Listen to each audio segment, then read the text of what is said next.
Thank you very much, Senator Blackburn. Thank you, Mr. Chairman, and thank you to each of you for being here. Mr. McCarthy, I will stay with you. We've got about 56,000 motor vehicle parts manufacturing jobs in Tennessee, and DENSO is one of your members. I think you are very familiar with them, and they have done a good bit of investment into communities like Athens, Tennessee, and Maryville, Tennessee. And we appreciate the fact that they are there.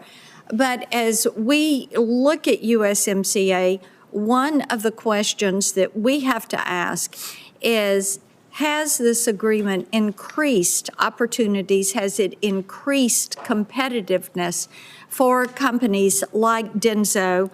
And are there changes that we should be making in order to help preserve those jobs and that ability for exports from our companies? Well, thank you very much, Senator Blackburn. And as you say, Tennessee, big source of jobs for our sector, one of the top 5 states of supplier manufacturing in the U.S. To your question, it has absolutely created opportunities for suppliers, and I think the numbers speak to that. The ITC study talked about a 12% increase in the U.S. supplier economy as a result of this. And they also pointed out that there's more to come, that our supply base, we take a long time to make significant changes because of our quality orientation, and they expect further growth in states like Tennessee as a result of what we've seen with USMCA and how it's had forced us to adapt and change and really modernize our supply chains. Mm-hmm. In terms of making us more competitive, what it has done is given us more resilient supply chains. One of the other findings of the ITC is that it reduced U.S. imports of parts from other parts of the world outside the agreement by 25%. And I think that speaks to this overall goal that's so important to our industry strategically going forward, is to have resilient, secure supply chains. I agree with that. Thank you. Thank you very much. Mr. Vanderschaff, I hear a lot from our farmers and our dairy farmers in Tennessee, and according to our Commissioner of Agriculture in Tennessee, Commissioner Holt, our dairy farmers in East Tennessee are doing about $102 million in dairy product with Canada. But what they feel is that the Canadians are not living up to their quotas, and that they've not seen an adjustment with the tariff rate quotas. What are you seeing from that? Because we like exporting our ag product, whether it's beef or soy or dairy, and we're quite concerned about that. Yes, Senator Blackburn, thank you for the question. I think U.S. Dairy sees the same thing that you're seeing. I think that we're seeing Canada not fully live up to their agreement.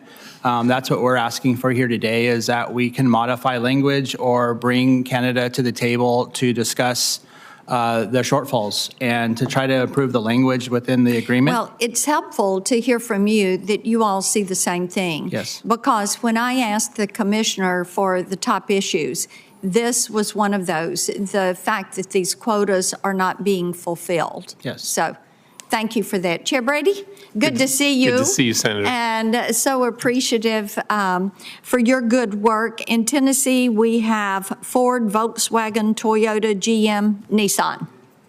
And auto manufacturing is important. As I was just talking with Mr. McCarthy, supply chains are something that are complicated, and sometimes we will see with these manufacturers one of our parts crossing the border, coming back, and you've got that back and forth.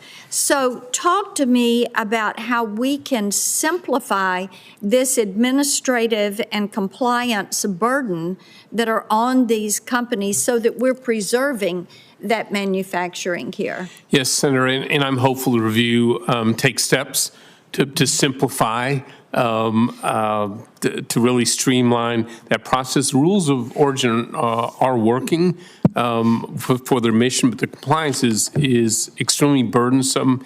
I think what our industries are looking for is consistent interpretation across borders, an effort to modernize it, both digitize, standardize it, have one playbook, for our Okay. companies to be able to work So with. one set of rules for the whole ecosystem. Yeah, and if you're That's going great. to tighten it, make it real world. Okay, hold on. Mr. McCarthy, you agree with that? Yes, we would agree, and I think, again, we emphasize how stringent those requirements are, and they've been effective, as the growth in the jobs and supplier sector has demonstrated. Thank you. Thank you, Mr. Chairman.